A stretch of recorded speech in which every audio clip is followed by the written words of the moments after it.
দক্ষিণ এশিয়ার ভূ রাজনীতিতে কি বড় কোনো ভূমিকম্প হতে চলেছে? বঙ্গোপসাগরের নীল জলরাশিতে কি ধেয়ে আসছে জাপানি স্টিলথ ডেস্ট্রয়ার? ঢাকার আকাশে কি দেখা যাবে টোকিওর অত্যাধুনিক মিসাইল টেকনোলজি? এমন এক মাস্টার প্ল্যান যা দিল্লির ক্ষমতার অলিন্দে তৈরি করছে কম্পন। আজকের ভিডিওতে আমরা উন্মোচন করব এমন কিছু তথ্য যা মূলধারার মিডিয়ায় আপনি কখনোই শোনেননি। তাই শেষ পর্যন্ত সাথেই থাকুন, কারণ ভিডিওর শেষেই লুকিয়ে আছে আসল রহস্য। আর নয় যুদ্ধ, আর নয় কোনো আগ্রাসন, এই প্রতিজ্ঞা থেকে অবশেষে পিছু হটছে জাপান। ইতিহাসের পাতা উল্টে দিয়ে বিশ্ব রাজনীতিতে নতুন করে নিজেদের পরিচয় লিখতে চলেছে দক্ষিণ এশিয়ার শক্তির ভারসাম্য স্থাপনকারী দেশটি। শান্তি হবে একমাত্র পথ, এই মতবাদ থেকে সরে এসে দ্বিতীয় বিশ্বযুদ্ধের পর প্রথমবারের মতো অস্ত্র বিক্রির সিদ্ধান্ত নিয়েছে জাপানের প্রধানমন্ত্রী। তবে অস্ত্র ক্রেতার তালিকায় শোনা যাচ্ছে বাংলাদেশের নাম।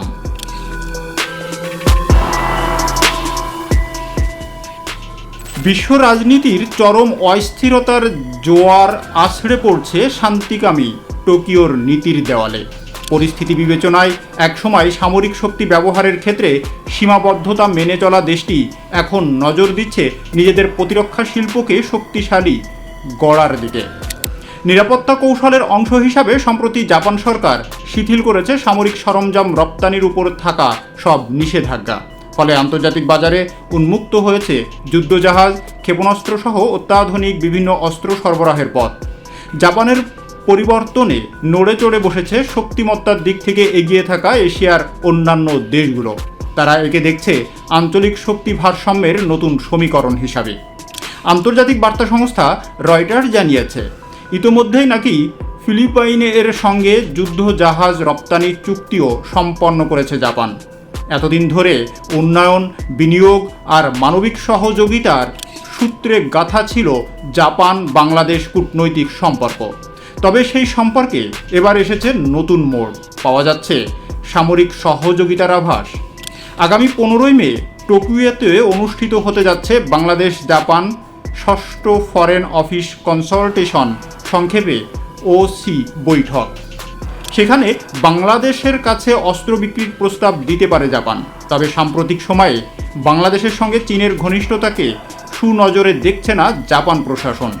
বিশ্লেষকদের ধারণা, ভারত প্রশান্ত মহাসাগরীয় অঞ্চলে চীনের ক্রমবর্ধমান দৌরাত্ম্যে শান্তিবাদী উদ্ধারের পথ থেকে পিছু হটছে জাপান। বিভিন্ন সূত্রে প্রকাশিত খবর অনুযায়ী বেইজিং এর উত্থান রুখতে অচিরেই বন্ধু দেশগুলোকে অত্যাধুনিক ধ্বংসাত্মক হাতিয়ার সরবরাহ করবে টোকিও।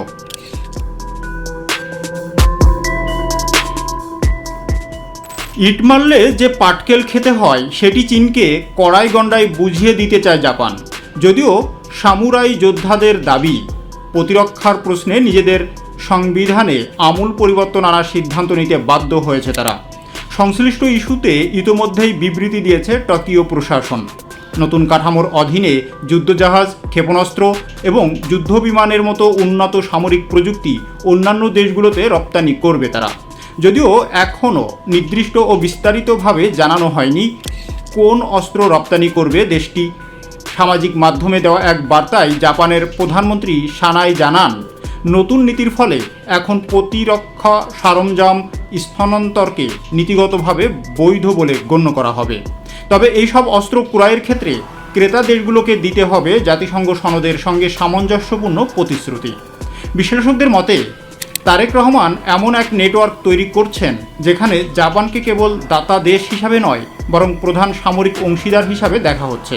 আর এখানেই দিল্লির উদ্বেগের কারণ ভারত সবসময় বঙ্গোপসাগরকে নিজেদের প্রভাব বলয়ে রাখতে চেয়েছে। বাংলাদেশ এবং জাপানের বন্ধুত্ব দীর্ঘদিনের, কিন্তু এবারের সমীকরণটা সম্পূর্ণ ভিন্ন। বিগত কয়েক দশকে জাপান মূলত বাংলাদেশের উন্নয়নের সহযোগী ছিল। রাস্তা, সেতু আর মেট্রো রেল পর্যন্ত সীমাবদ্ধ ছিল তাদের সাহায্য। কিন্তু তারেক রহমানের সাম্প্রতিক কিছু কূটনৈতিক তৎপরতা ইঙ্গিত দিচ্ছে এই সম্পর্ক এবার স্ট্র্যাটেজিক পার্টনারশিপ বা কৌশলগত সামরিক জোটে রূপ নিতে যাচ্ছে।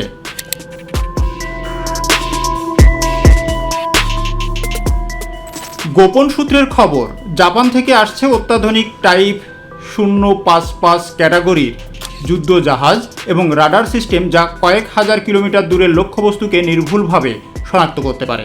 শুধু তাই নয়, আলোচনার টেবিলে রয়েছে জাপানি প্রযুক্তির দূরপাল্লার ক্ষেপণাস্ত্র। যদি এই চুক্তি বাস্তবায়ন হয়, তবে বাংলাদেশের প্রতিরক্ষা ব্যবস্থা এমন এক উচ্চতায় পৌঁছাবে যা আগে কখনো কল্পনা করা যায়নি। তারেক রহমানের এই কৌশলী পদক্ষেপের লক্ষ্য একটাই, বাংলাদেশকে আঞ্চলিক পরাশক্তি হিসাবে প্রতিষ্ঠিত করা এবং বাইরের কোনো হস্তক্ষেপ ছাড়াই নিজেদের সীমানা রক্ষা করা।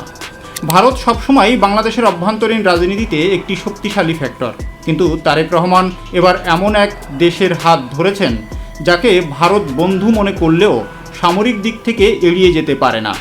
জাপান বিশ্বের অন্যতম সেরা প্রযুক্তি সমৃদ্ধ দেশ। দিল্লির উদ্বেগের মূল জায়গা হলো, যদি জাপান সরাসরি বাংলাদেশের সামরিক সক্ষমতা বাড়াতে শুরু করে, তবে এই অঞ্চলে ভারতের একক আধিপত্য চ্যালেঞ্জের মুখে পড়বে। বিশেষ করে উত্তর পূর্ব ভারতের চিকেন স্নেক করিডর নিয়ে ভারতের যে নিরাপত্তা উদ্বেগ রয়েছে তা আরও বেড়ে যাবে। তারেকের এই জাপান কার্ড দিল্লির নীতি নির্ধারকদের কপালে চিন্তার ভাঁজ ফেলে দিয়েছে। তাদের ভয়, ঢাকা হয়তো এখন থেকে দিল্লির ডিকটেশন না মেনে টোকিওর সমর্থনে নিজের পথ নিজে চলবে। ভারতের গোয়েন্দা সংস্থাগুলো এখন রাত দিন এক করে বিশ্লেষণ করছে তারেক রহমানের এই পদক্ষেপের প্রভাব। যদি সীমান্ত এলাকায় আধুনিক জাপানি সার্ভেইলেন্স সিস্টেম এবং ড্রোন বসানো হয়, তবে বিএসএফ এর একতরফা দাপট চিরতরে বন্ধ হয়ে যাবে। এটি কেবল সামরিক প্রস্তুতি নয়, এটি একটি মানসিক যুদ্ধও বটে।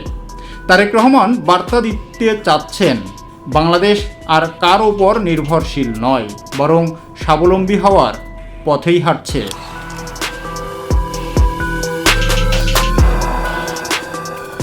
আন্তর্জাতিক বিশ্লেষকরা বলছেন, তারেক রহমান খুব সূক্ষ্মভাবে একটি 3 ডাইমেনশনাল চাল চালছেন।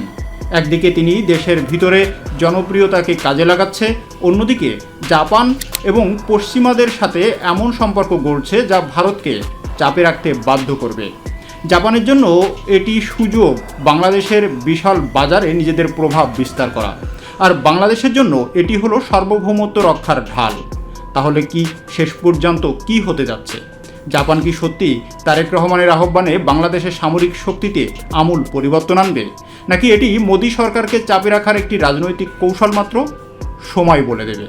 তবে একটা কথা পরিষ্কার, তারেক রহমানের এই মাস্টার প্ল্যান দক্ষিণ এশিয়ার কূটনৈতিক মোড় ঘুরিয়ে দিয়েছে।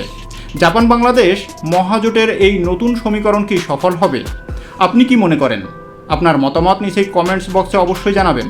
আমাদের চ্যানেলটি সাবস্ক্রাইব করুন এবং এই ধরনের আরও গভীর বিশ্লেষণের জন্য আমাদের চ্যানেলটি সাবস্ক্রাইব করে বেল আইকনটি প্রেস করতে ভুলবেন না।